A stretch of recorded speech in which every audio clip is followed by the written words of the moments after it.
मिलकर कमरे का दरवाजा क्यों नहीं तोड़ा? सुशांत सिंह का दरवाजा बंद था, फिर 45 मिनट तक चाबी वाले का इंतजार क्यों किया गया? 13 जून की रात से सुशांत के कमरे की बत्ती क्यों बुझी हुई थी? 14 जून की सुबह सुशांत जगे थे, उन्होंने जूस पिया था, ये कैसे सिद्ध होगा? सुशांत ने जूस पिया तो ऑटोप्सी रिपोर्ट में क्यों नहीं मिला? पोस्टमार्टम रिपोर्ट में टाइम ऑफ डेथ का जिक्र क्यों नहीं किया गया?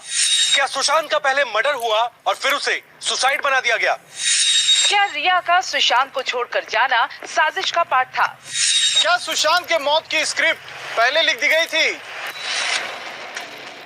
14 जून को जिस दिन सुशांत की मौत हुई, उस दिन फ्लैट नंबर 601 में सिर्फ 4 लोग थे। पहली बार सुशांत के बारे में जानकारी देने से लेकर उसकी डेड बॉडी निकलने तक चारों घर में थे। सुशांत का सुसाइड हुआ या मर्डर, जांच एजेंसियों की नजर में सबसे पहले संदिग्ध ये चारों हैं और सीबीआई ने भी इन्हीं चारों को अपने रडार पर रखा है। सुशांत सिंह राजपूत के घर में उनके अलावा 4 लोग और रहते थे। नीरज, जिसका काम सुशांत को नाश्ता और खाना देना था। केशव का काम घर में खाना बनाना था। सिद्धार्थ पिठानी, जो कि सुशांत का दोस्त था और सुशांत उससे काफी घुले मिले हुए भी थे। दीपेश सावंत, जो कि हाउस मैनेजर था। रिया चक्रवर्ती का बेहद खास, उसके जिम्मे सुशांत का अकाउंट था और सुशांत के लिए काम कर रहे लोगों को सैलरी भी दीपेश सावंत देता था।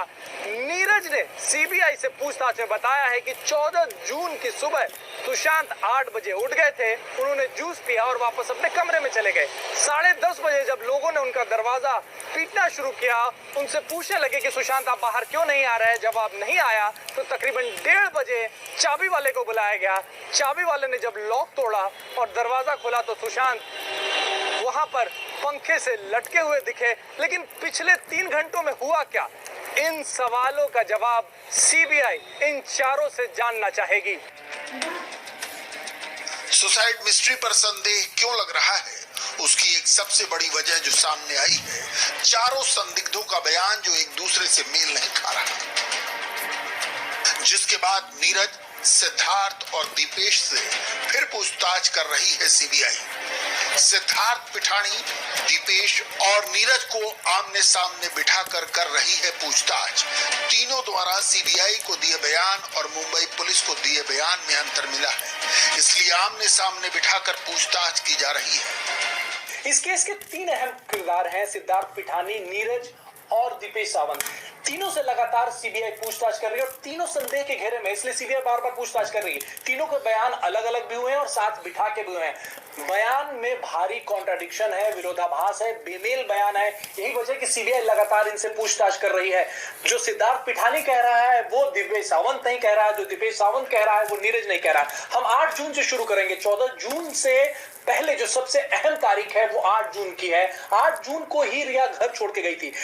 नीरज ने अपने बयान में कहा है, बड़ा सिंपल से उसने बयान दिया है कि रिया ने उसे बैग पैक करने को कहा कि 2 बैग पैक कर दो मेरे को, मैं जाने वाली हूँ यहाँ से। और उसने, नीरज ने बैग पैक कर दिया और 1:30 बजे का वो वक्त था जब रिया घर छोड़ के चली गई। नीरज ने ये भी ऐड किया कि रिया के चेहरे पे कोई बहुत ज्यादा ऐसा तकलीफ या दिख नहीं रही थी, परेशान नहीं दिख रही थी और ऐसा भी नहीं हुआ कि दोनों लड़ाई झगड़ा करके निकले हों। देखिए वही, और अगर दीपेश की अगर हम बात करें तो उसके बयान जो है वो बिल्कुल ही अलग है। दीपेश ये कह रहा है कि आपस में झगड़ा हुआ था, इनका ब्रेकअप हो गया था और जब वो घर से निकल रही थी राजभाई रिया, तो बहुत ज्यादा परेशान लग रही थी और काफी ज्यादा कहासुनी करके वो निकले थे। तो बिल्कुल बयान उलट है। देखिए यहीं पे पिठानी का बयान जो सवाल खड़े करते हैं, पिठानी के मुताबिक वो काफी समय से रह रहे थे और ऐसा नहीं उनके बीच पहली बार शायद झगड़ा हुआ है। इसके पहले भी कई बार वो झगड़ते थे, साथ में रोते भी थे। ये खुद उसके जो एक केशव था उसने खुद ने कहा था। तो ऐसा नहीं कि पहली बार ऐसा झगड़ा हो या फिर